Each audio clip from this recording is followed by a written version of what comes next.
अस्माकं कार्यशालायाः द्वितीयदिनस्य विषयः वर्तते शास्त्रशिक्षणपद्धतयः इति। शास्त्रशिक्षणं नूतनं नास्ति, परन्तु शास्त्रशिक्षणपद्धतयः याः सन्ति तासु नावीन्यं भवितुमर्हति। ताः सन्ति, तासां पद्धतीनां विषये परिचयः तेषामेव भवितुमर्हति येषाम् अनुभवः अधिकः वर्तते। तर्हि मया झटिति चिन्तितम्, आचार्याः आपद्बान्धवाः सन्ति। आचार्याः बलदेवानन्द सागरवर्याः इदमिदानीं न, अस्माकं ममापि जननात् प्रागेव ते अस्मिन् क्षेत्रे सन्ति। तेषां महान् अनुभवः वर्तते। मन की बात इत्यस्य संस्कृतानुवादः सम्प्रति वार्ताः श्रूयन्ताम्, एवमेव बहुत्र गोपनीयकार्येषु तत् किमुच्यते कान्फिडेन्शियल् वर्क्स् भवति सर्वकारस्य, तत्र एते संलग्नाः भवन्ति। पुनश्च केन्द्रीयसंस्कृतविश्वविद्यालयस्य बहुषु परिसरेषु यदा यदा अस्माभिः विशिष्टाः कार्यक्रमाः आयोज्यन्ते तदानीम् आचार्याः बलदेवानन्द सागरवर्याः निर्णायकरूपेण तत्र रूपकमहोत्सवे वा भवतु, युवमहोत्सवे वा भवतु, प्रतियोगितासु वा भवतु आचार्याः आगच्छन्ति। अतः सर्वपरिसराणां केन्द्रीयसंस्कृतविश्वविद्यालयस्य भारतस्य इतरेषां न केवलं संस्कृतविश्वविद्यालयानां, सामान्यविश्वविद्यालयानां, दिल्ली विश्वविद्यालयस्य एवमेव भिन्नभिन्नराज्येषु विद्यमानानां विश्वविद्यालयानां विषये अपि आचार्याणां भिन्नभिन्नराज्यानां तत्रत्यभाषायाः, प्रादेशिकभाषायाः विषये, संस्कृतेः विषये, लोकनृत्यस्य विषये, कलायाः विषये आचार्याणां ज्ञानम् अस्ति। तर्हि भवन्तः इदानीं शोधकार्यं कर्तुम् उद्युक्ताः। आचार्याः तद्वदन्ति यत् अग्रिमसन्ततिः अथवा नवसन्ततिरूपेण भवन्तः ये न्यू जनरेशन् इति यदुच्यते, भवद्भिः कीदृशं कार्यं करणीयं, कथं करणीयं, तेषाम् अनुभवामृतं वयमत्र शृणुमः। अहम् अस्माकं किशोरी महोदयां प्रार्थये आगत्य आचार्याणां कृते साङ्केतिकरूपेण एकं पादपं प्रदाय आचार्याणां स्वागतं करोतु इति। इतः परम् आचार्याणां समयः। आरंभे मंगलम् आचरामि। ॐ विश्वं दर्पणदृश्यमाननगरी तुल्यं निजान्तर्गतम् पश्यन्नात्मनि मायया बहिरिवोद्भूतं यथा निद्रया यः साक्षात् कुरुते प्रबोधसमये स्वात्मानमेवाद्वयम् तस्मै श्रीगुरुमूर्तये नम इदं श्रीदक्षिणामूर्तये। सद्गुरुभ्यो नमो नमः। अहम संस्कृतभाषया, हिन्दीभाषया, आङ्ग्लभाषया किञ्चित् एवं मिश्रितं वदामि इति। भवन्तः सर्वे जानन्ति, संस्कृतमपि सरलतया अवगच्छन्ति। आचार्यैः गणेश पण्डितवर्यैः तु कृतं सर्वं, भवद्भिः गतदिवसादारभ्य सर्वं शृण्वन्ति, परं कुत्रचित् हिन्दीभाषया अपि प्रयोगं कुर्मः। भारतीय परंपरा में गणेश को आदिदेव माना जाता है, जानते हैं ना, आदिदेव। हाँ, एवं ते आचार्याः यत्किमपि उक्तं यतो हि मह्यम् आदरं प्रददति इति कृत्वा, परम् अहं वस्तुतः संस्कृतछात्रः इति वदामि। काशी में पढ़ा हूँ गुरुकुल में। मातृभाषा या यूं कहूँ मातृभाषा गुजराती है मेरी। 7वीं पढ़ा, 8वीं में था तभी मेरे पे कृपा हुई। हमारे यहाँ शांकर परंपरा है, काठियावाड़ भावनगर जिले में, बल्लभीपुर है, आप लोग जानते होंगे। अब तो आसान है सब गूगल की वजह से जानना। तो जो हमारे गुरु कुलगुरु है वो सन्यासी शांकर परंपरा के, यति परंपरा है पूरे 200 वर्ष की वहाँ काठियावाड़ में। काठियावाड़ मतलब गुजरात, लेकिन जो अरब समुद्र है जिसको वेस्ट ओशन आप बोलते हैं, अरब समुद्र, उसके किनारे पर सारा जो स्थान है, भावनगर है, जूनागढ़ है, सोमनाथ है, द्वारका है, ये सब काठियावाड़ में आता है। और काठी जो है वो क्षत्रिय लोगों के लिए कहते थे काठी, और क्षत्रिय लोग दरबार बोलते हैं, उनका प्रभुत्व था। फिर बहुत सारा पूरा इतिहास है। तो सौराष्ट्र तो है ही, आप जानते हैं, सौराष्ट्र सोमनाथम च श्रीशैले मल्लिकार्जुनमिति। लेकिन उसमें फिर विभाजन है, जैसे हम प्रत्येक राज्य में विभाजन होता है, बोली में भी और भौगोलिक सीमा में भी। तो उसको बोलते कच्छ बोलते हैं, काठियावाड़ बोलते हैं, और खेड़ा जिला बोलते हैं। इस तरह अलग अलग लोकल नाम, स्थानिकानि नामानि सन्ति। एवं वहां वेदांत अद्वैत दर्शन का उपदेश आज से 200 वर्ष पूर्व एक विभूति महापुरुष हुए। जैसे भारत में बहुत सारे महापुरुष हुए, आप जानते होंगे। उनका नाम माधवानंद जी महाराज जी। वो एक महसाणा जिले के आसपास ही परिवार था तब 200 वर्ष पहले, और वो बहुत एनलाइटेंड सोल, जिसको साक्षात्कार कृतवंतः महापुरुषा। और 200 वर्ष पूर्व आप सोचे भारत की क्या स्थिति थी। अंग्रेजी सरकार थी, और शिक्षा में भी उन्होंने अंग्रेजी को बहुत ही एक प्रकार से अपनी परंपराओं को आरोपित किया था। हमारा जो एजुकेशन लेवल कहते हैं, शिक्षण स्तर आम नागरिक का, वो बहुत कम था। जो को 7वीं 8वीं पढ़ा और अंग्रेजी थोड़ा जानता, उसको नौकरी दे दी, बाकी तो उन लोगों का ही था। बहुत सारे दुर्व्यसन थे, जैसे कई तरह से मद्यपान का, या सुरापान और तंबाकू और जुआ खेलना, जिसको हम समाज के लिए नकारात्मक मानते हैं, वो सारा था। और अशिक्षा की वजह से ज़्यादा था।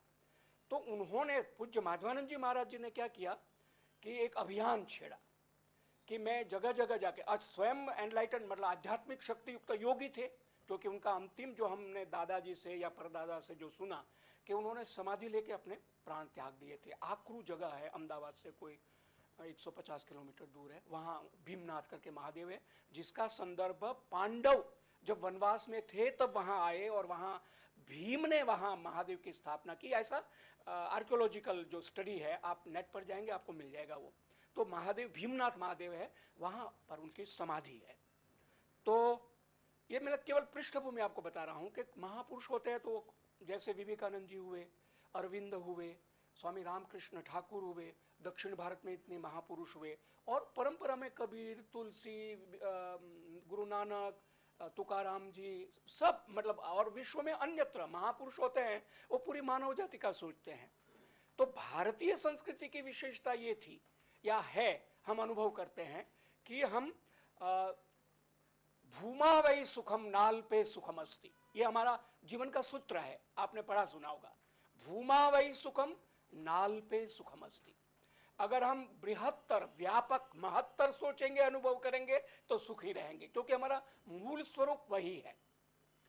लेकिन अल्प अगर कहीं संकीर्ण हो गए तो उसमें फिर दुख है, ऐसा हमारे महर्षियों ने कहा। उपनिषद में ये मंत्र है, भूमा वै सुखम नाल पे सुखम अस्ति। तो ये भारतीय संस्कृति की विशेषता। तो ये प्रकृति का एक स्वरूप है। श्रीमद् भगवद गीता आप लोगों ने अध्ययन किया तो उसमें भी कई बार कहा है कि सत्व रज तम मम ईशा जो है माया, या इस तरह से कई बार उन्होंने कहा है। तो उनका स्वभाव है। लेकिन हमारे जो पूर्वज पुरखे, उन्होंने कहा कि वो तो है, लेकिन मूल स्वरूप हमारा सच्चिदानंद स्वरूप है, सत चित आनंद। अब कैसे पाया जाए, ये तो शिखर की बात हो गई, एवरेस्ट की बात। शिखर पर पहुंचने के लिए प्रथम सोपान से यात्रा शुरू करनी होगी। तो शिक्षण पद्धति में हमारे महर्षियों ने, या जो हमारी भारतीय परंपरा थे, उन्होंने इस बात को रखा कि व्यावहारिक जीवन में जीना है, खाना है, पीना है। ईशावास्योपनिषद मां गृधः कस्य स्विद्धनम, आरंभ क्या है मंत्र का, तेन त्यक्तेन ईशावास्यमिदं सर्वम यत्किंचित जगत्याम जगत तेन त्यक्तेन भुंजित। ये जीवन का सनातन सूत्र है, सबके लिए है, केवल भारतीय नहीं, विश्व का कोई व्यक्ति हो उसके लिए ये सूत्र है। ठीक है। तो उन महापुरुषों ने अपने अपने क्षेत्र में काम किया है, वो महत्वपूर्ण है। तो उस परंपरा में मुझे भी हुआ कि हमारे गुरु जब बोलते थे, और मणिरत्नमाला का ज्यादातर वो प्रवचन करते थे, उपनिषद पर तो बोलते ही थे, मणिरत्नमाला भगवान शंकराचार्य जी के है। अपार संसार समुद्र मध्ये निमज्जतो मे शरणम किमस्ति गुरो गुरु कृपालु कृपया वदेतत् विश्वेश पादाम्बुज दीर्घ नौका। ये प्रथम श्लोक है मणिरत्नमाला का, और उसमें केवल क्वेश्चन आंसर है। ये भी आपको नेट पे मिल जाएगा, आप देखेंगे। और हमारे जो प्रवीण पंड्या जी है, संस्कृत साहित्यकार, आपने नाम सुना होगा,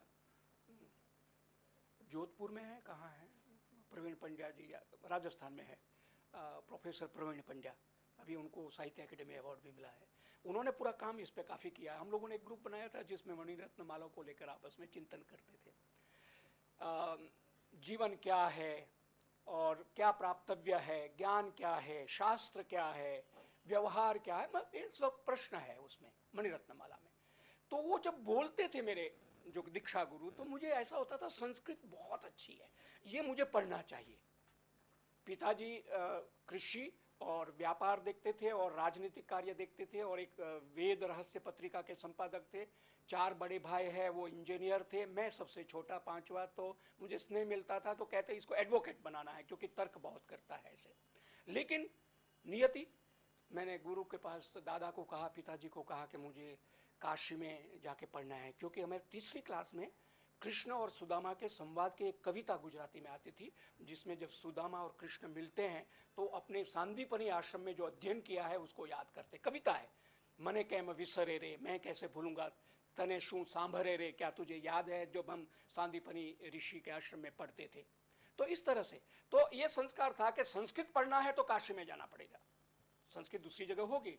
और ये मैं आपको बात बता रहा हूँ 1956-57 की बात है, जब मैं 5-6 साल का था। एनीहाउ, इसको मैं थोड़ा संक्षिप्त करता हूँ।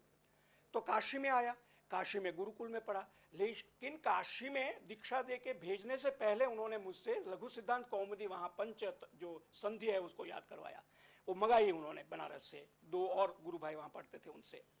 और फिर शिव महिम ने याद करवाया, श्रीमद् भगवद गीता का 15वां अध्याय। लेकिन मुझे कुछ नहीं पता था क्या है ये, बस वो कहते थे, मैं करता जाता था। और फिर काशी में पढ़ा, प्रथमा परीक्षा पास 1966 में किया। और पूर्व जन्म के संस्कार हम तो मानते ही है, आप जानते हैं ना। हम श्रीमद् भगवद गीता में है, बहूनि में व्यतीतानि जन्मानि तव चार्जुन तान्यहम वेद सर्वाणि न त्वं वेत्थ परम तप। ये मैं आप सबको बताना इसलिए चाहूँगा कि अर्जुन की प्रत्येक जो शंका है, जिज्ञासा है, वो कृष्ण उसको बताते जाते हैं। तो जब उन्होंने ये कहा आरंभ में ही कि योगो नष्टः परम तप, है ना, उसके बाद वो कहते हैं कि बहुत बड़ा समय बीत गया। उसके बाद वैवस्वत ने मैंने वैवस्वत को कहा, वैवस्वत ने मनु को कहा, ये योग फिर पुनरुज्जीवित हुआ। तब अर्जुन प्रश्न करते हैं कि आपको कैसे याद है कि ये नष्ट हो गया योग, और उसके बाद नष्ट होने के बाद फिर आपने सूर्य को कहा, या सूर्य ने मनु को कहा, मनु ने इस तरह से परंपरा एवं परंपरा प्राप्तम, इस तरह से। तब ये श्लोक योगेश्वर कहते हैं कि बहूनि में व्यतीतानि जन्मानि, अर्जुन ये जन्म जो तेरे सामने मेरा है ये तो है, लेकिन इससे पहले बहुत सारे मेरे जन्म हो गए हैं। तान्यहम वेद सर्वाणि, मुझे सब याद है, मैं सब जानता हूं। न त्वम वेत्थ परम तप, परम तप अर्जुन न त्वम, तू नहीं जानता, क्योंकि तू जीव की भूमिका में है और मैं शिव की, योगेश्वर की भूमिका में हूं। मैं जानता हूं, तू नहीं जानता है। तो ये इस तरह से पूरा जो हम लोगों के यहाँ पुनर्जन्म का बहुत ही वैज्ञानिक है। वैज्ञानिक शब्द से बार बार वैज्ञानिक शब्द आएगा, लेकिन इसको मतलब विशेष रूप से हम कहेंगे कि अनुभवात्मक धरातल पर सिद्ध होता है पुनर्जन्म, और वो है। तो आज आपके सामने मैं हूं, ये छोटा सा पृष्ठभूमि का एक क्लिप मैंने आपके सामने रखा। लेकिन मुझे शास्त्र शिक्षण पद्धति पर आपको कहना है, और शिक्ष विद्योपादाने धातु है ना, 2000 धातु, कुछ और धातु ये हैं। तो विद्या का उपादान, और विद्या क्या है वो भी आप जानते हैं। हाँ, विद्योतते अंतःकरणम यया सा विद्या, या विद्या भगवान शंकराचार्य जी जो कहते हैं विद्या या सा विमुक्त, ये है ना, ये तो सब सूत्र है महापुरुषों के, जिसको समझने के लिए, अनुभव करने के लिए आज मैं आपके सामने, मैं भी विद्यार्थी था, गुरुकुल में पढ़ता था, आप जैसे युवा था, अनेक शंकाएं जिज्ञासाएं होती थी, लेकिन फिर धीरे धीरे समय के साथ वो शंकाएं अपने आप समाधान मिलता गया। गुरुमुख से भी मिलेगा, शास्त्र से भी मिलेगा, लेकिन अपने अनुभव से भी समाधान मिलेगा, है ना। तो आपको वो हो ऐसी मैं शुभकामना भी करूंगा और अपने वक्तव्य में इन बातों को आपके सामने रखूंगा कि किस तरह से वो आप अनुभव कर सके उस बात को। गुरु की कृपा होती है, माता पिता की कृपा होती है, मित्रों की, शास्त्र की कृपा होती है, आत्म कृपा होती है, वो तो टेक्निकली वो सारा सब वेदांत में बताया गया है।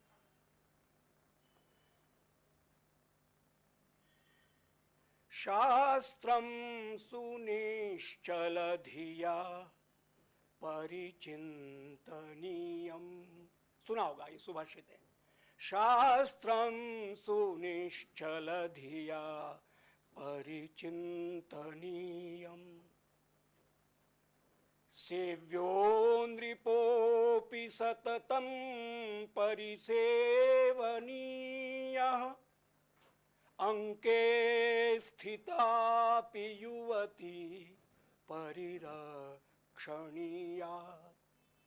अंके स्थितापि युवती परिरक्षणीया, शास्त्रे नृपे च युवतौ च कुतः स्थिरत्वम्, शास्त्रे नृपे च युवतौ च कुतः स्थिरत्वम्, ये सुभाषित है। ये मैं बनारस में गुरुजनों से सुना, याद हो गया और बोलता हूँ, लेकिन इसको मुझे आपको कहने के लिए शास्त्र परंपरा और शास्त्र पद्धति की बात जब मैं शुरू कर रहा हूँ, तो जब रामचरितमानस का पाठ अवसर मिला और करता रहा, सुनता रहा, इस श्लोक का यथावत अनुवाद है रामचरितमानस में जी। और ऐसे बहुत सारे सुभाषित है जिसको तुलसीदास जी ने, गोस्वामी तुलसीदास जी ने वो व्रज भाषा में रामचरितमानस में संकलित किया है। इसलिए नाना पुराण निगमा गम सम्मतम यत्, आरंभ में जो मंगलाचरण में गोस्वामी तुलसीदास जी कहते हैं कि लेकिन कुछ मेरा भी है इसमें, अन्यतोपि क्वचित अन्यतोपि, ऐसा जो कहा है, तो ये शास्त्र परंपरा है। बाकी ठीक है, आप सुनते पढ़ते हैं, और आजकल तो इस तरह से जिसको इंडियन नॉलेज सिस्टम IKS है ना, इंडियन नॉलेज, और खूब चला है, क्योंकि नूतन शिक्षा नीति, नेशनल एजुकेशन पॉलिसी, नूतन की बजाय नेशनल, हम लोग अनुवाद नेशनल, राष्ट्रीय करते, नूतन करते थे, उसका परिमार्जन करवाया, नूतन नहीं, राष्ट्रीय शिक्षा नीति 2020, तो उसमें इस बात को ज़्यादा इसीलिए हमारे यहाँ इसको विद्वानों ने रखा है, जो जिन्होंने ये नीति बनाई, और सारे लोग आप जानते होंगे और है भी, आप देख सकते हैं नेट पे, कि जो कुछ 250 वर्ष 200 वर्ष पूर्व ब्रिटेन अधिकारियों ने, ब्रिटिश अधिकारी, ब्रिटेन देशी अधिकारियों ने जो किया, और जो भी उनकी मंशा रही, उसके बारे में हम विद्वानों से हम सुनते हैं कि वो चाहते थे कि भारतीय परंपरा है, भारतीय जो ज्ञान की जिस तरह पद्धतियां हैं वो समाप्त हो जाए। और मैं आपसे शेयर करना चाहूँगा, यद्यपि थोड़ा, ये आपने मुझे 3 दिया, आचार्य गणेश पंडित जी ने मुझे 3 टॉपिक दिए हैं, शास्त्र शिक्षण पद्धति, शोध संभावना और नवाचार, और ये 3 के लिए मुझे 3 बार आना पड़ेगा, तब भी पूरा नहीं होगा क्योंकि विषय इतना व्यापक है ना। बनारस में पढ़ते हुए जो सीनियर लोग थे वो कहते थे कि क्यों अंग्रेजी हम पे ला दी गई, क्योंकि मैं जहाँ संस्कृत शुद्ध प्रथमा किया, संस्कृत में आरंभ किया, हिंदी थोड़ी बहुत जानता था, गुजराती मातृभाषा थी, फिर धीरे धीरे सीखा, तो उन्होंने कहा कि तुम सिर्फ संस्कृत मत पढ़ो, अंग्रेजी भी पढ़ो, और तुम IAS करो।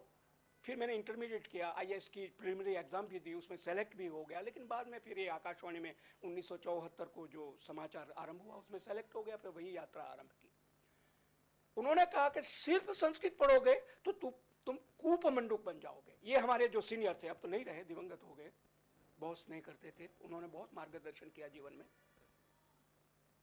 क्यों कि शास्त्र परंपरा पर रूढ़िगत तरीके से चलोगे तो तुम बहुत बड़े पंडित हो जाओगे, वो भी अच्छा है, लेकिन समय के अनुसार तुम्हें अंग्रेजी पढ़ोगे तो ओपन अप होगे, बाहर और विश्व में व्यवहार में क्या कुछ है ये भी जानना जरूरी है।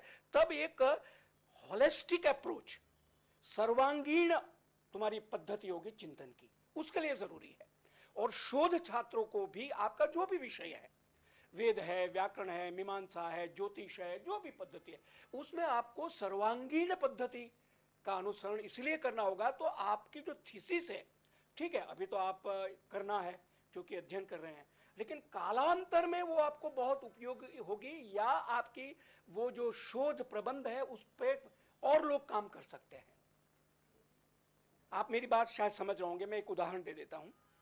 मैं, जैसे गणेश जी ने कहा, मन की बात करता हूं, जो महीने में एक बार होती है, उसका अनुवाद करता हूं संस्कृत में, फिर प्रसारण करता हूं रेडियो और टीवी से। ये दायित्व मुझे मंत्रालय ने दिया है। उस पर कम से कम 5 लोग पीएचडी कर रहे हैं मन की बात पे, संस्कृत मन की बात पे 5 लोग। एक बेंगलोर से है, एक इधर राजस्थान से है, गुजरात से है, हिमाचल से साक्षी करके है, शायद आप में से कोई जानते हो, जो बृहस्पति जी वहाँ प्रोफेसर है, उनकी छात्रा है। 2 लोग हैं वहाँ जो आकाशवाणी के समाचारों पर पीएचडी कर रहे हैं। तो मैं इसलिए उदाहरण दे रहा हूं कि आप जो काम कर रहे हैं उस पे उत्पत्स्यते स्थिममकोपि समान धर्मा कालो हेयम निरवधिर विपुला च पृथ्वी। आज हम है काम कर रहे हैं उसी सनातन परंपरा में, हमारे गुरुजन थे, हमारे माता पिता थे, हमारे विद्वज्जन थे, आज हम है, कल फिर और पीढ़ी आएगी वो काम करेगी। तो आपका जो प्रबंध है वो डेफिनेटली आप श्रम कर रहे हैं, लेकिन आपकी सर्वांगीण पद्धति है और पूरे अवधान के साथ आप थीसिस लिखते हैं, शोध प्रबंध लिखते हैं, तो बाद के व्यक्ति भी उसका मूल्यांकन करेंगे, उससे मदद मिलेगी। ये लक्ष्य है आपके पास, तो डेफिनेटली आप अपने आप ही उसके लिए आगे बढ़ेंगे और काम करेंगे। तो इसीलिए मैं अनुभव की बात कह रहा हूं। तो वहां काशी में वो लोग मुझसे कहते थे कि संस्कृत पढ़ा व्यक्ति शेर है, समझे, बब्बर शेर है। संस्कृत पढ़ा, संस्कृत से मेरा मतलब भारतीय संस्कृति के जो मूल तत्व को समझता है। और मैकॉले या दूसरे जो ब्रिटिशर्स थे जो एजुकेशन के लिए उन्होंने रिसर्च किया और कैसे हमें भारत पर शासन करना, व्यापारी बन के आए थे और हम पे शासन किया, तो उसका उन्होंने बहुत रिसर्च किया और उन्होंने कहा कि संस्कृत और संस्कृत परंपराओं को किसी तरह से पटांतर किया जाए, यवनिका के पीछे रख दिया जाए, तो हम अंग्रेजी थोप सकते हैं और हमारी परंपराओं को और इस पर शासन कर सकते हैं। क्योंकि सोया हुआ शेर जाग जाए तो फिर तो कोई उसको नियंत्रण में नहीं ला सकता है। तो संस्कृत के जितने विद्वान हैं, महामहोपाध्याय या जो भी मतलब पंडित उस समय के थे 200 वर्ष में, इवन अंबिका दत्त व्यास जी जिन्होंने शिवराज विजय लिखा, उनको साम दाम भेद दंड से पटांतरित कर दिया जाए, यवनिका के पीछे ला दिया जाए। और कैसे किया उन्होंने उसको, उनको वृत्ति दे दी, जीवन वृत्ति, आपको इतना देंगे आप आराम से अपना कार्य करें।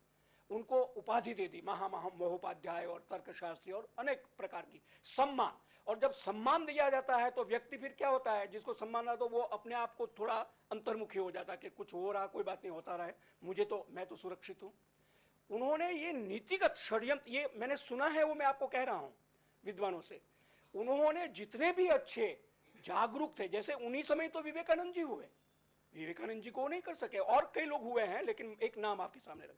लेकिन जो संस्कृत के तर्कशास्त्री थे, विचारक थे, जो भारतीय संस्कृति परंपराओं से अवगत थे और जानते थे कि हम पे शासन करने आ रहे हैं, उन लोगों को उन्होंने प्रलोभन से, उपाधि से, सम्मान से सुला दिया। सोया हुआ शेर इसीलिए, अगर वो रहते तो शायद वो नहीं कर पाते, शायद। लेकिन फिर स्थिति के साथ जो भी स्वतंत्रता आंदोलन और सब सारा वो आप जानते हैं। तो मेरा ये कहना है कि शास्त्र जो है वो लोचन कहा गया है ना, आंख, दृष्टि, और जैसी दृष्टि वैसे सृष्टि, ये भी हम आपने सबने सुना है। और विस्तार मुझे इसलिए नहीं करना कि षड शास्त्र, 4 वेद, 4 उपवेद, 18 पुराण और ब्राह्मण ग्रंथ, ये सारा डिटेल मुझे आपको कहने की जरूरत नहीं, आप सब जानते हैं। और अंग, वेदांग है ना, कल्प, निरुक्त, व्याकरण, ज्योतिष, छंद, ये सारा कुछ हमारे यहाँ है। लेकिन इसके साथ जो हमारी परंपराएं भौतिक विज्ञान की थी, यहाँ पे मैं कई बार मुझे अवसर मिलता, मैं कहता हूँ गणेश जी कि रामधारी सिंह दिनकर जी हमारे राष्ट्र कवि हुए, आप जानते हैं। उनका ग्रंथ है संस्कृति के 4 अध्याय। आपको अवसर मिले आप पढ़ना, अंतर्जाल पर भी उपलब्ध है। संस्कृति के 4 अध्याय वो बनारस में पढ़ते थे, तभी विद्वानों के संसर्ग में उनको अध्ययन करने का मिला। उन्होंने कहा भारतीय संस्कृति की विशेषता कई है, लेकिन एक जो सबसे बड़ी विशेषता यह है कि यह अंतर्मुखी है।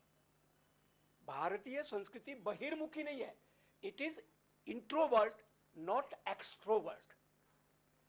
अंतर्मुखी होने से हमारे यहाँ ज्ञान को और अध्यात्म को, रहस्यवाद को, इन परंपराओं को ज्यादा बल मिला और इसमें ज्यादा है। आप गिरनार देखें, आप हिमालय देखें, आप विंध्य देखें, पर्वतों को देखें, अगर यात्रा करने का अवसर मिले, इतनी सारी विभूतियां हैं, आपको क्या बताऊं। ये तो अनुभव की बात है, आप कभी अवसर मिले कीजिएगा। तो ये अंतर्मुखी होने की वजह से भौतिक दृष्टिकोण, ईशावास्य उपनिषद का मंत्र आपके सामने रखा ना, तेन त्यक्तेन भुंजिता मा गृध कस्य स्विद्धन में तो है ही है। पलायन की बात नहीं है, और जो सामान्य रूप से जीवन, व्यावहारिक जीवन है, उससे अलग होने की बात नहीं है, क्योंकि वेदांत 3 सत्ता मानता है, आध्यात्मिक सत्ता, व्यावहारिक सत्ता और तीसरी प्रातिभाषिक सत्ता, ठीक है ना। तो आध्यात्मिक तो वही स्पिरिचुअल, अध्यात्म के बारे में, व्यावहारिक अभी आप सब बैठे हैं, मैं बोल रहा हूँ, ये सब हमारा व्यवहार है, और प्रातिभाषिक वर्चुअल, जो हम आजकल वर्चुअल मीटिंग करते हैं, वही है, न नाम है न रूप है। जब आपने जैसे जूम मीटिंग या गूगल मीटिंग में आपने संपर्क किया तो आप दिख भी रहे हैं, सुनाई भी दे रहे हैं, और जैसे स्विच ऑफ किया तो अब समाप्त, कुछ भी नहीं है। तो वो प्रातिभाषिक सत्ता है। तो इस बात का अनुभव करते हुए भी जो विज्ञान, भौतिक विज्ञान परंपरा है, उसके बारे में मुझे आपको कहना। आप में से हो सकता है कुछ लोगों ने किया, वराह मिहिर या भास्कराचार्य, या हमारे आयुर्वेद को लेकर, या योग को, पतंजलि अष्टांग योग को लेकर आप भी कर रहे होंगे। तो व्यावहारिक जीवन को भी उतना महत्व दिया गया जितना आध्यात्मिक जीवन को। केवल हमें समन्वय करना है या संतुलन बीच में रखना है। संतुलन नहीं, हाँ हिंदी में संतुलन बोलते हैं, उसका गुण हो जाता हो, संतुलन रखना है, संस्कृत में संतुलन कहेंगे। विवेकानंद जी कहते हैं materialism is foundation of spiritualism. भौतिकवाद अध्यात्मवाद की आधारशिला है। यानी हम भौतिक दृष्टि से अगर समृद्ध नहीं है तो अध्यात्म क्या करेंगे। अध्यात्म तो उसका, गौतम बुद्ध जब घर से सत्य की खोज में निकलते, क्यों तो राजपुत्र है, युवराज है, सब कुछ देखा, उसके बाद उनको यह जिज्ञासा होती कि इससे भी परे कोई चीज है जिसकी मुझे खोज करना है, और वो करते हैं। तो हमारा भौतिक यानी खाना पीना रहना, जो मूलभूत आवश्यकता है वो पूरी हो, शिक्षा स्वास्थ्य जो मूलभूत है, और उसके बाद फिर अध्यात्म पर हम जाते हैं तो उसमें पूर्णता आती है। तो यही बात दिनकर जी ने संस्कृति के 4 अध्याय पुस्तक में, ये आप पढ़ेंगे आपको समझ में आएगा। तो शास्त्र केवल जो मानविकी यानी ह्यूमैनिटीज जिसको हम बोलते हैं, जिसमें दर्शन आता है या दूसरे भाषा आती है या कला है, ये सब है, लेकिन साथ में विज्ञान माने भौतिक विज्ञान। वैसे विज्ञान तो आप ज्ञानम ते हम वक्ष्यामि सविज्ञानम, 7वें अध्याय में कृष्ण कहते हैं अर्जुन को कि मैं तुझे विज्ञान के साथ ज्ञान की बात तुम्हें कहूंगा। तो हमारे यहाँ विज्ञान तो विशिष्ट ज्ञान के लिए, वही वेदांत की बात आ जाती है, लेकिन भौतिक विज्ञान को भी हम विज्ञान कहते हैं, जिसको आप साइंस बोलते हैं, भौतिक विज्ञान कहते हैं, जिससे स्पेसिफिक जो है भौतिक शास्त्र, रसायन शास्त्र, भूगर्भ शास्त्र, धातु शास्त्र, जितने भी है, मतलब विविध, ये सब है, आप सब जानते हैं। अब जो नवाचार की बात, समन्वय हमें करना है, तो नवाचार में फिर मैं अपनी कहानी आपके सामने रखूंगा। जब 1974 में 30 जून को 9 बजे संस्कृत समाचार पहला बुलेटिन प्रसारित हुआ, उससे पहले हम लोग ने अभ्यास किया, हमारा सिलेक्शन हुआ, कोई 200-250 कैंडिडेट थे दिल्ली विश्वविद्यालय से, मैं हिंदू कॉलेज से एमए कर रहा था तब संस्कृत में। तो हमें नए नए शब्द आते थे, उसका अनुवाद करने के लिए डिक्शनरी, जिसको कहते हैं डॉक्टर रघुवीर की डिक्शनरी, सर मोनियर विलियम्स की डिक्शनरी, फादर कामिल बुल्के की डिक्शनरी और बहुत सारे आपटे की डिक्शनरी, वो रख के एक एक शब्द को हम ढूंढते थे कि इसका क्या संस्कृत में, क्योंकि तब आज से 50 वर्ष पूर्व की बात। तो अभी जितनी संस्कृत की गतिमान परंपराएं या हम आपस में कम्युनिकेशन संचार है, वो तब उतना नहीं था, क्योंकि पहले तो टेक्नोलॉजी नहीं थी उतनी जो आज है। आज तो आपके सामने क्या है कि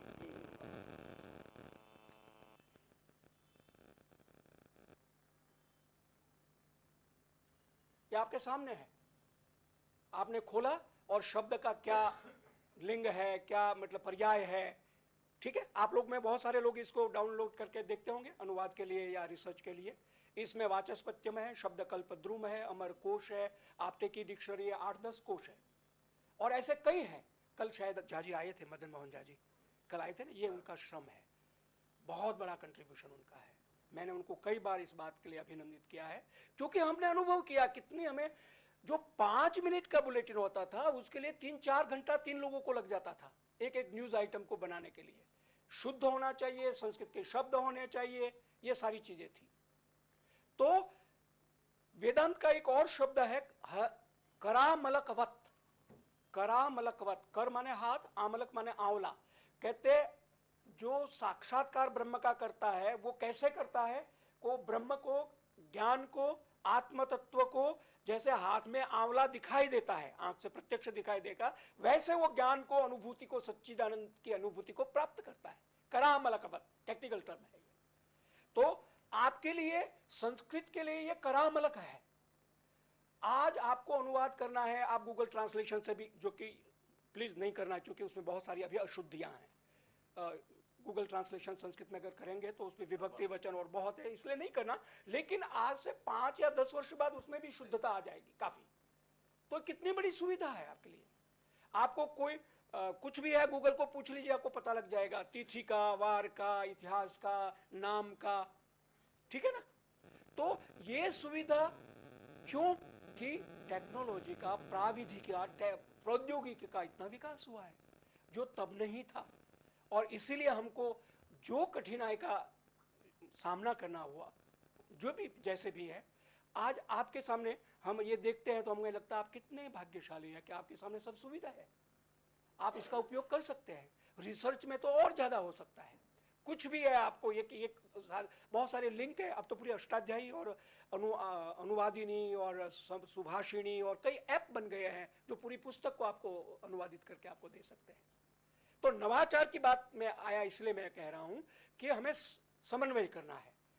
आपका जो भी विषय है उसको समग्रता के साथ नवाचार की, मतलब प्रौद्योगिकी, टेक्नोलॉजी की मदद लेके, जिसमें अंतर्जाल है, सामाजिक संचार माध्यम है, या और भी जितने भी साधन है आपके लिए, उसकी सहायता लेते हुए आप अपने विषय में ज्यादा से ज्यादा अच्छी तरह से प्रबंध लिख सकते हैं। ऐसा मेरा अनुभव भी है और विश्वास भी है। तो बात तो मेरी पूरी हो गई, तीनों विषय पर सर मैंने बोल दिया, ठीक है। अब और कुछ तो कहना नहीं।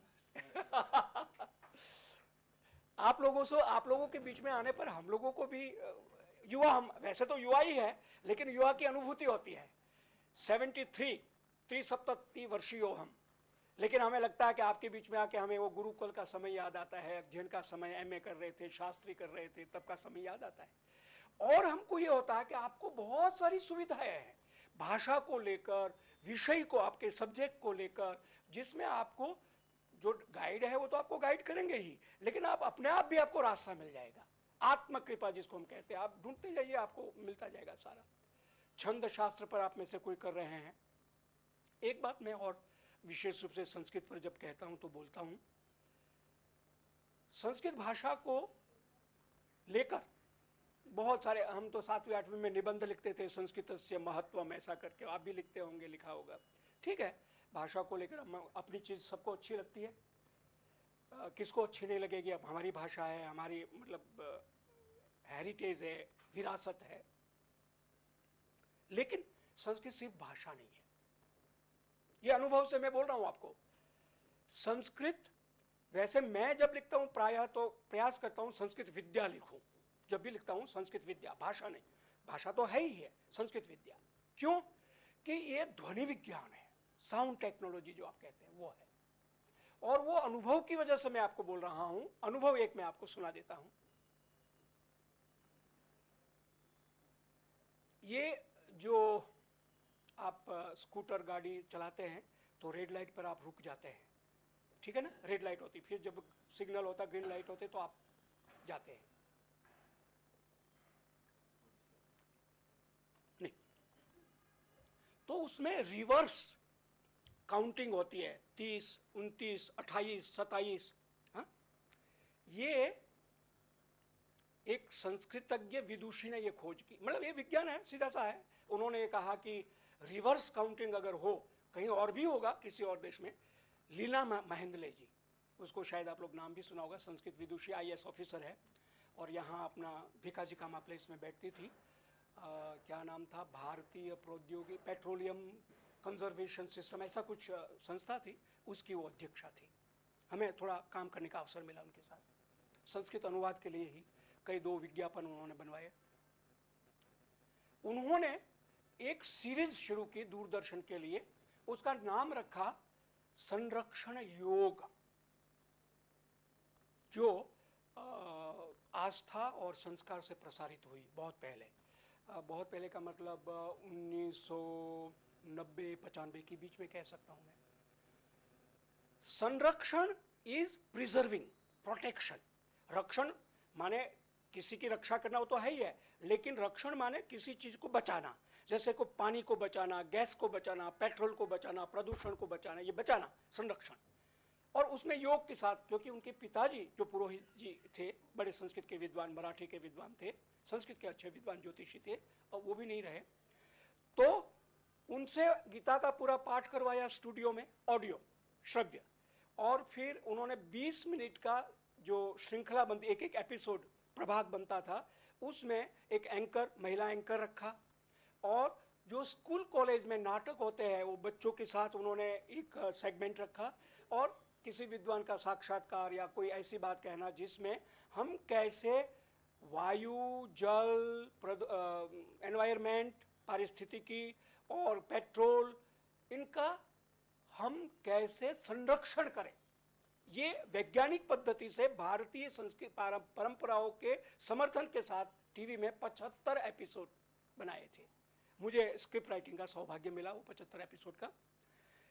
तो जो पिताजी थे, लीना महेंद्ले जी के पिताजी, उनसे गीता का पाठ करवाया स्टूडियो में, पटेल नगर में एक स्टूडियो है उसमें, और फिर रिकॉर्डिंग हुई, 1, 2, 4, 10 एपिसोड बने। फिर तो एपिसोड बनते गए, लेकिन शुरू में महीना, 2 महीना, 4 महीना टाइम लगा, तो वो पुरोहित जी दिवंगत हो गए। अब एपिसोड बन गए, तो एडिटिंग जब करना हुआ, तो एडिटिंग में एक शब्द था, जैसे मतलब याति या गच्छति, तो य की जगह उन्होंने ग बोला या ग की जगह य बोला, गलती थी। वो एडिटिंग के समय हमको समझ में आई कि त्रुटि है गीता के पाठ में। अब वो तो थे नहीं, या तो किसी का और की रिकॉर्डिंग करके वहाँ कॉपी पेस्ट करते या उसी को करते। तो जो एडिटर था, वीडियो एडिटर, उसने कोशिश की कि ऐसी साउंड कहीं हो जो करेक्ट हो, य की या ग की, वो वहाँ से कॉपी कर ले और यहाँ पेस्ट कर दे तो ठीक हो जाएगा। ठीक है, उन्होंने किया, हमने कोशिश उनको बताया देख के कि भाई यहाँ ये य या ग है, इसको आप लेके वहाँ पेस्ट करो। तो वो जब भी करे तो वो पेस्ट सही ना हो, साउंड ध्वनि हो तो कुछ गड़बड़ा जाए। 2.5-3 घंटे तक हम लोग मेहनत करी, ऐसा क्यों हो रहा है, जबकि हो जाना चाहिए। कॉपी पेस्ट किया, वो ध्वनि वहां दिखाए। फिर एक विचार आया कि आगे ग की आगे जहां गलती है वहां पहला स्वर कौन सा है, बाद का स्वर कौन सा है, स्वर व्यंजन जो भी है, ऐसा एक और अक्षर मिले गीता में कहीं जिसको कॉपी पेस्ट करे शायद, और वो हो गया। आप समझे मेरी बात को? आप ताली बजाइए एक बार। यानी ध्वनि विज्ञान में, मैंने कहा ना मैं अनुभव से बता रहा हूं, और भी कई उदाहरण हैं। यानी कि जो पाणिनीय अष्टाध्यायी आप पढ़े हैं, आप जानते हैं, उसमें अध्याहार की पद्धति या कई तरह की जो पद्धतियां उन्होंने सीखने की दी है व्याकरण को, तो sound technology is the same. आप मोबाइल में एक वर्ण का टाइप करते हुए पूरा शब्द आ जाता है ना, कैसे आता है? ये पाणिनि अष्टाध्यायी पद्धति है। तो वो जो एक कॉपी पेस्ट करके जहां लगाना था एडिटर को, वो ठीक वैसे लगा, क्योंकि आगे का स्वर पीछे का स्वर उसका भी चिंतन करना है जब आपका साध्य स्वर या अक्षर आप लेते हैं तो। और आपका पाणिनि व्याकरण तो यही कहता है ना। पाणिनि व्याकरण में आप संधि पढ़ते हैं या पंच संधि का अध्ययन करते हैं तो आगे पीछे सबका विचार होता है। तो ये बात तब से मुझे लगा कि संस्कृत तो जो आर्टिफिशियल इंटेलिजेंस आप बोलते हैं, नाम आर्टिफिशियल इंटेलिजेंस है, लेकिन इसमें तो पूरा विज्ञान है। ध्वनि को लेकर, शब्दों को लेकर, अक्षरों को लेकर, व्यंजनों को लेकर, और कितना। अब एक बात और सुनिए, आप लोग तो जैसे आपने कहा कि मेरा तो जन्म ही नहीं हुआ था नेचुरली, आप लोग तो बिल्कुल अभी आए हैं, आपका स्वागत है। आकाशवाणी से अ ब स द केंद्र हुआ करते थे, आपने अभी सुनेंगे या पढ़ेंगे तो अ से समाचार आते थे, ब से कुछ सामान्य प्रोग्राम, और स मतलब आकाशवाणी ये केंद्र, उसमें गीत, फिल्मों के गीत और ये प्रोग्राम, द में युवावाणी और यूनिवर्सिटी के ऐसे, तब 50 साल पहले की बात कह रहा हूँ। तो वो बारिश हो या बादल हो या ऐसा कुछ, जैसे अभी भी बेसमेंट में आपका ये नहीं चलेगा क्योंकि वहाँ वाईफाई या आपका डाटा जो है काम नहीं करता, नेट काम नहीं करता है, क्योंकि वो पर्यावरण उसमें है, तो स्पष्ट नहीं होता था। का आप न्यूज सुन रहे हैं, बीच में घर घर आवाज आएगी या सेंटेंस आपको सुनाई नहीं देगा, ये सब जो प्राकृतिक प्रक्षोभ है उसकी वजह से।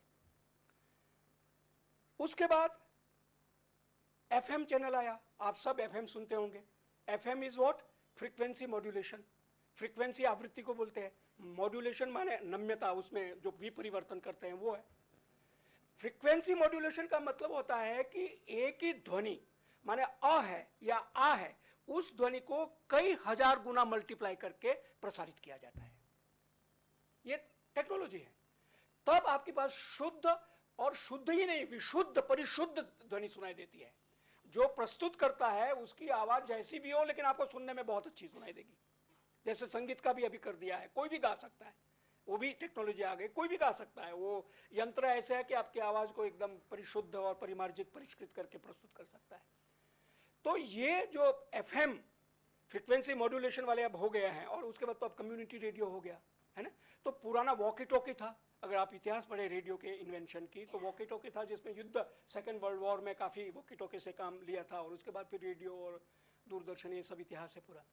तो ये जो ध्वनि को कई तरह से मल्टीप्लाई, बहुगुणित करना, वो किसने सिखाया या कहाँ से आया?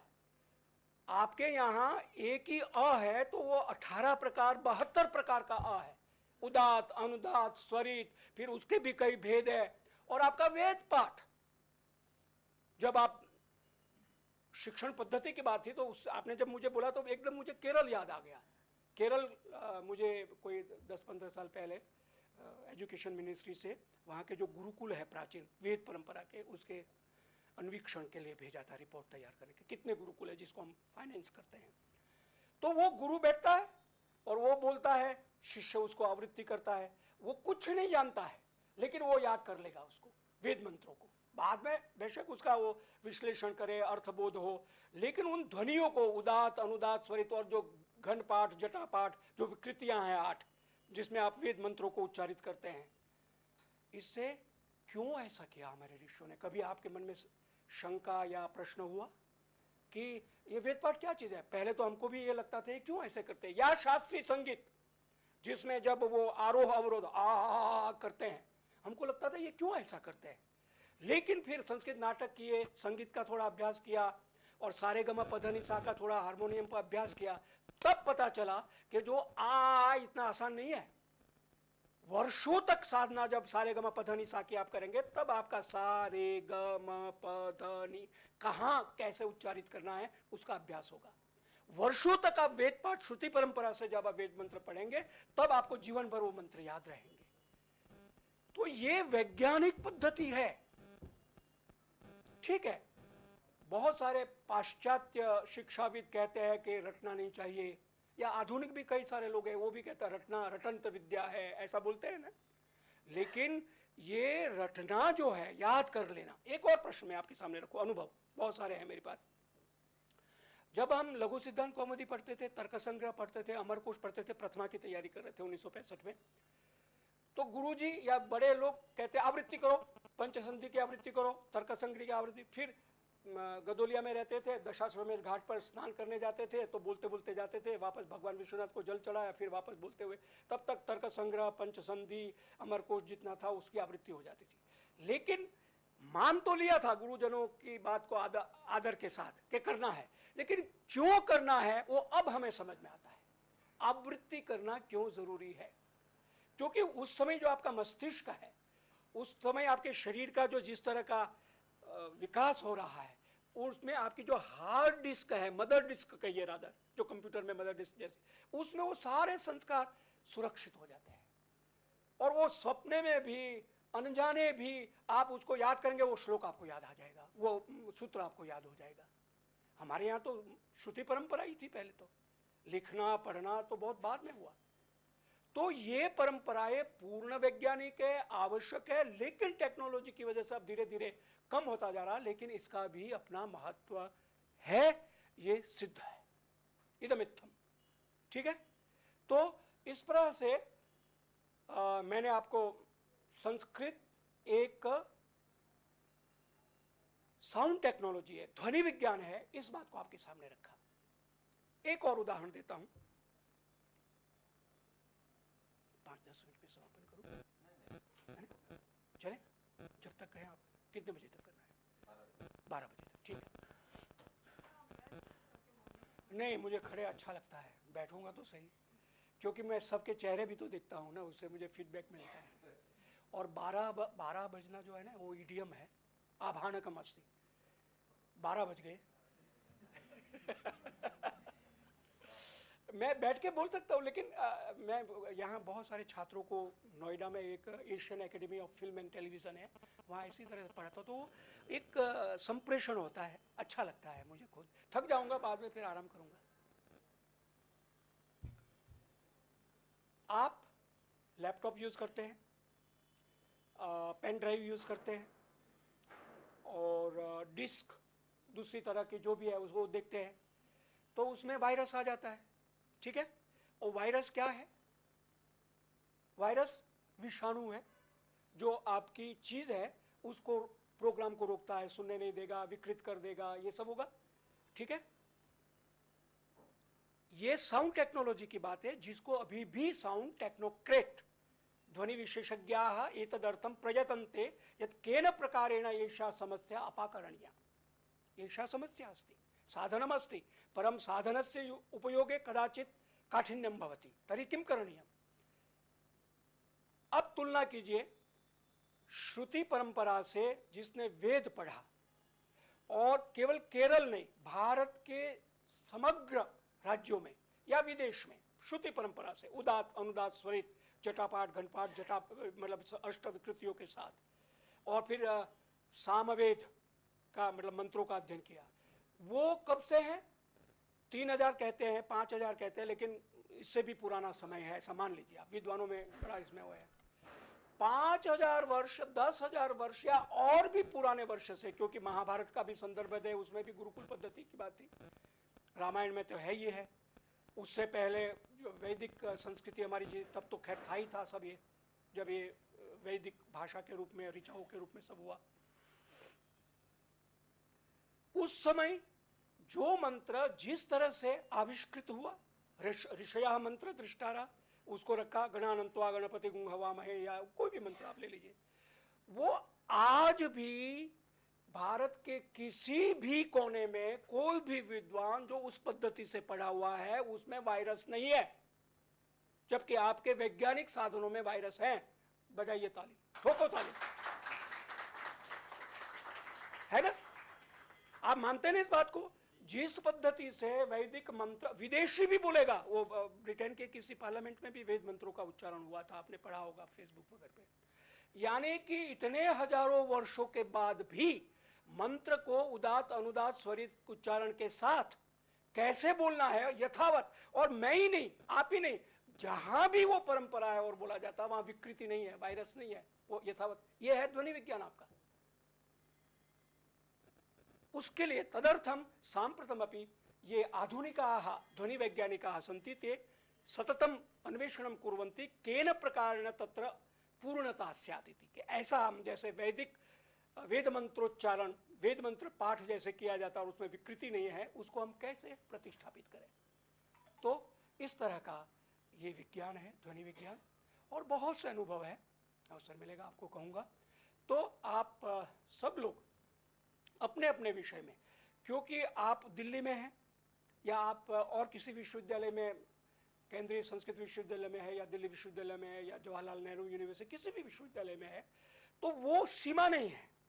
वहां रहते हुए आप भूमा वही सुखम, शुरू में मैंने जैसे कहा, अब आपकी दृष्टि कहीं भी कोई चिंतन कर रहा हो, शोध कर रहा हो, उसके साथ मिलके अगर आप करते हैं और नवाचार पद्धति का उपयोग करते हैं, तो मेरा विश्वास है आपकी थीसिस ज़्यादा अच्छी होगी, पूर्ण होगी। और उसमें फिर परिमार्जन तो आप कर सकते हैं, बार बार उसमें आ सकते हैं। लेकिन ये है हमारी शास्त्र शिक्षण पद्धति, जिसका केवल मैंने आपको दिग्दर्शन करवाया। वैसे काशी से जब मैं दिल्ली आया 1972-73 में आया था, तो तब मैं आपके साथ ये बात साझा करूं, वैयक्तिकमिदम, मैं रोता था। रोता क्यों था? क्योंकि यहाँ जीवन बहुत डिफिकल्ट था। मुझे छात्रवृत्ति मिलती थी, नेशनल स्कॉलरशिप पूर्व मध्यमा में, प्रथमा में राज्य स्तर की मिली थी 10 रुपया 15 रुपया छात्रवृत्ति, तब 1966-67। उसके बाद पूर्व मध्यमा में राष्ट्रीय छात्रवृत्ति मिली, जिसमें हम 2 लोग थे, मैं और नरेंद्र पंड्या जी, रघुनाथ जी के बेटे, जो बाद में प्रतिकुलपति रहे डॉक्टर संपूर्णानंद संस्कृत विश्वविद्यालय के। हम दोनों दक्षिणामूर्ति से किए थे। उनको 80% आया था, मुझे 1-2% कम आया था, लेकिन दोनों को। और नेशनल स्कॉलरशिप में 200 रुपया या ऐसा कुछ 2 साल तक हमको मिलता था। वो स्कॉलरशिप मुझे उसका था कुछ। और यहाँ आके फिर बहुत संघर्ष, ट्यूशन किया, पढ़ाया। पिताजी भाई वगैरह कहते थे हम भेजे, तो एक अंदर था कि नहीं, मुझे अपने आप सेल्फ मेड बनना है, अपने आप करना है, संघर्ष करना, ये सारी बातें थी। तो विषय क्या था जो मैं कहता था कि यहाँ आने के बाद विश्वविद्यालय गुरुकुल में था और यहाँ आया और पढ़ा, लेकिन जो एक रचनात्मकता थी, यानी कि श्लोक बनाने का तब मुझे था। एक उदाहरण मैं आपको और शास्त्र परंपरा के दूं जो याद आ गया है। आपने नाम सुना है वाचस्पति मिश्र का? भामतीकार वाचस्पति मिश्र। और उनकी खास बात क्या है कि उन्होंने हमारे जो षड दर्शन है, 6 के 6 दर्शन पर उतनी ही पूर्णता के साथ, अधिकार के साथ भाष्य लिखा है। अद्वैत दर्शन है तो उस पर लिखा है, विशिष्टाद्वैत है तो उस पर लिखा है, सांख्य पे लिखा है, न्याय पे, पूर्ण इतने अद्भुत थे। और उनके बारे में कहा जाता है कि वो रात दिन रखते थे अध्ययन में, मतलब रुचि। तो भामती के साथ विवाह हुआ, फिर भाष्य लिख रहे थे। एक कथा है, इसमें क्या पूर्णता है, इतिहास है, अपनी जगह पर है। लेकिन एक दिन ऐसा हुआ कि वो लिख रहे थे, दिया बुझ गया, तो अंधेरा हो गया। तो भामती रात दिन उनका ख्याल रखती थी, तो उसने दिया जलाया, तो एकदम जैसे एक होता है क्विक एक रिएक्शन कि आप कौन? पत्नी जिसके साथ विवाह हुआ उसको वो पूछ रहे आप कौन? कहते मैं आपकी तो अर्धांगिनी हूँ।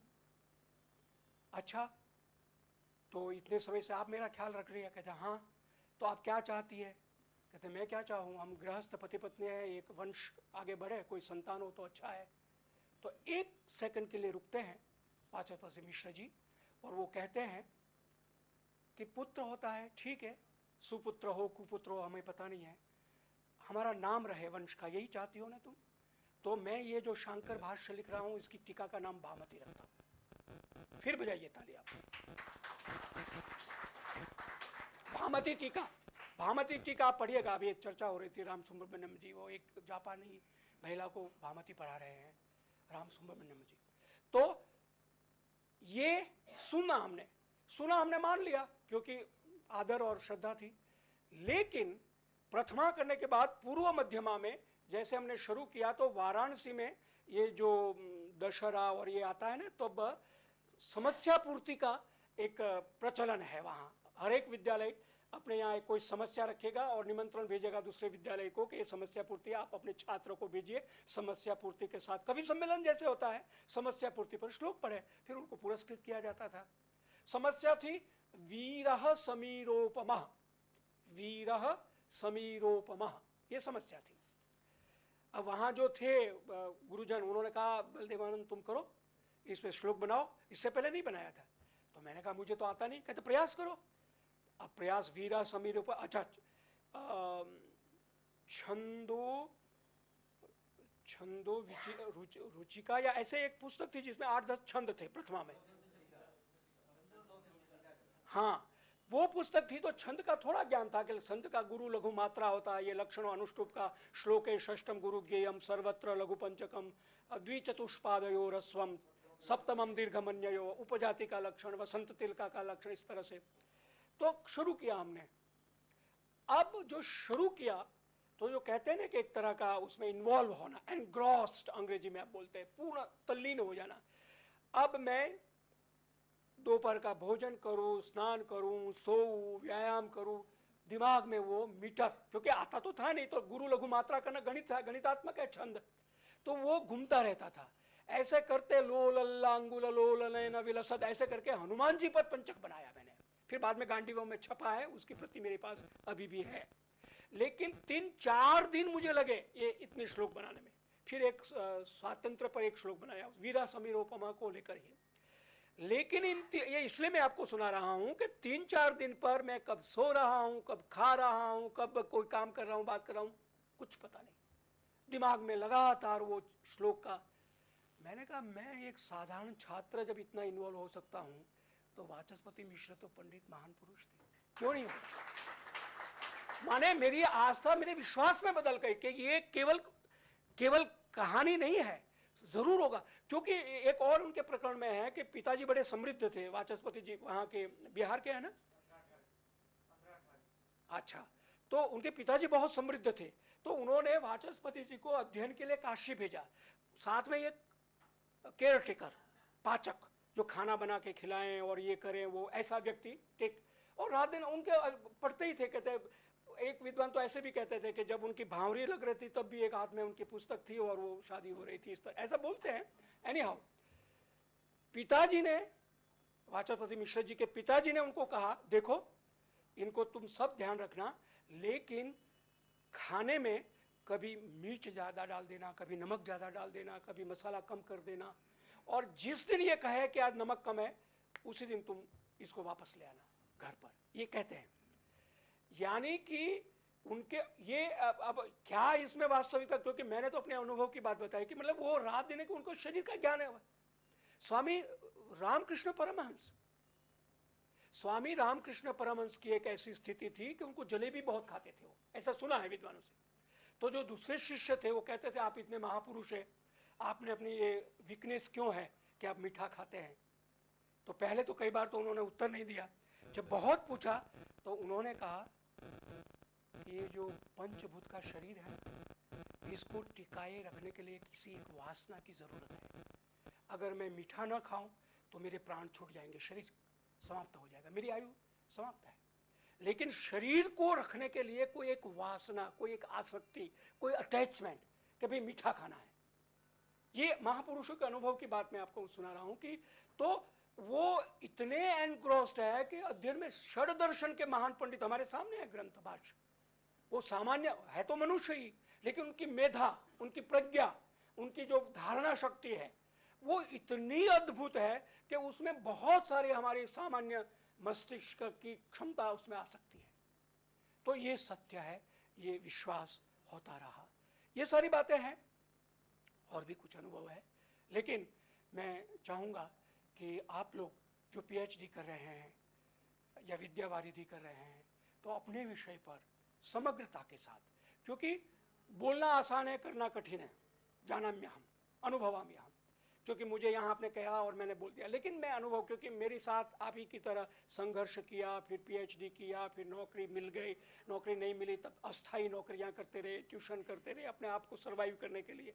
संघर्ष की अपनी कथा है, ठीक है, अच्छा है, लेकिन बाद में राष्ट्रपति पुरस्कार मिला, विद्वानों से सम्मान मिला, नाम मिला, तो मुझे लगा कि जो श्रम किया कर तो रहे थे, लेकिन बाद में फिर हमें विद्वानों से ही, गुरुजनों से ही ये आशीर्वाद मिला कि ना हम करता हरि करता, ना हम करता हरि करता, ना हम करता हरि करता।